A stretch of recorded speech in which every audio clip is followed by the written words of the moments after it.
Hello, my friend. Carl Michael Pilslis here. I'm so happy to be able to come to you through this video today. Once again, we're doing a total of 26 videos in this series based upon my book, The ABC Leader, where we take the alphabet and we have 26 qualities, essential attributes of a true leader. I'm very excited to be part of IBB Talks, this global vision reaching around the world with a message of hope for life and business around the whole globe. Very happy to be part of it. It's an honor and a privilege.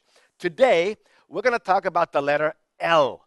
And the L in our leadership vocabulary stands for love. Leadership by love. Now, I don't know where you stand with this.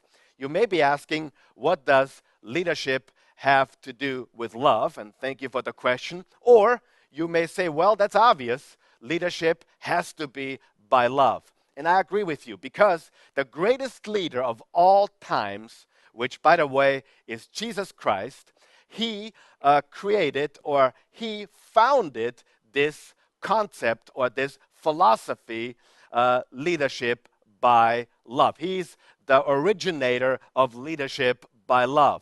He says, love your neighbor as yourself.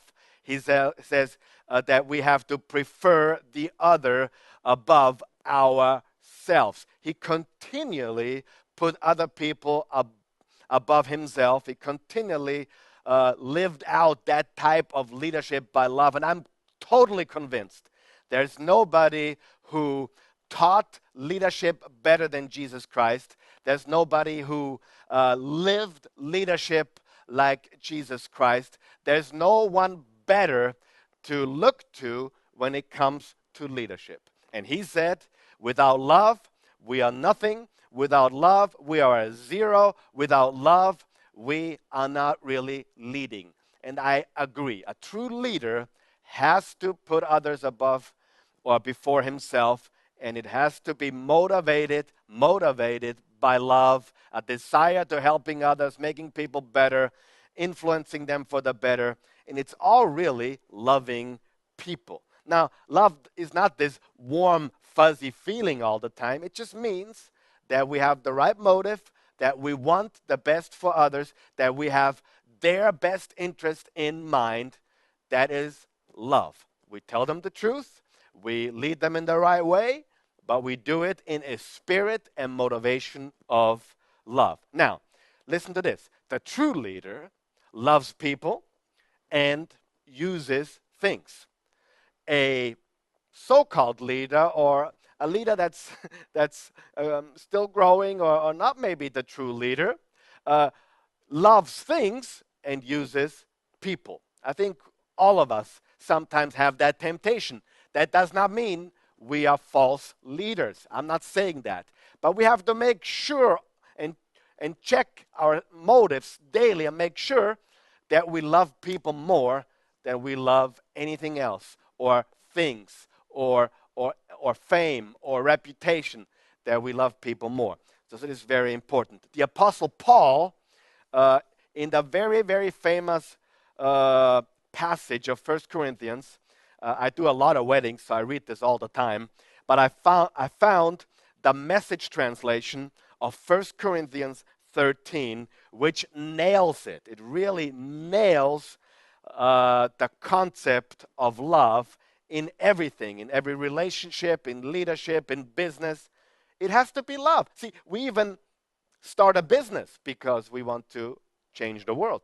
We like to make a profit, but we start the business because we want to bring the goods to the marketplace and then finally to the people to make a difference in people's lives. So listen to this, what the Apostle Paul said. He said in 1 Corinthians, and I'm going to read chapter 13, verses 4 through 7.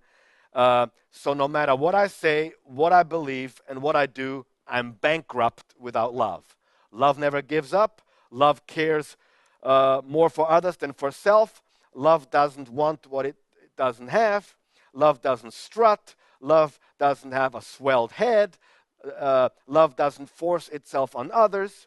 Love isn't always me first. Love doesn't fly off the handle. Love doesn't keep score of the sins of others. Love doesn't revel when others grovel. Love doesn't take pleasure in the flowering of truth. Uh, Love takes pleasure in the flowering of truth. Love puts up with anything. Love trusts God always.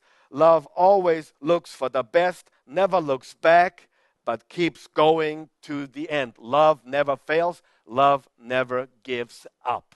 So that's the standard. It's a long way to go for all of us, believe me. But that has to be our measuring stick.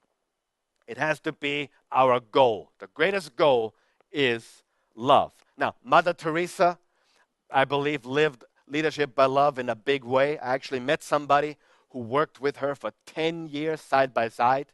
He told me she was a strong woman, a fiery woman, a choleric woman, but she did it truly because she loved the poorest of the poor and she loved people.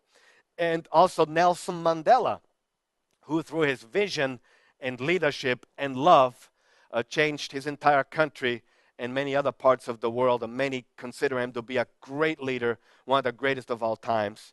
And Vince Lombardi, one of the greatest football coaches of all times, he coached the Green Bay Packers and won many, many championships. He told his players, we have to be there for each other, we have to give the best for each other, and if we want to truly win as a team, we have to love one another. You have to love the other player as you love yourself. So that's leadership by love. Let's work on it. Let's go to work. Let's see that we get better in this and love people more than we do things.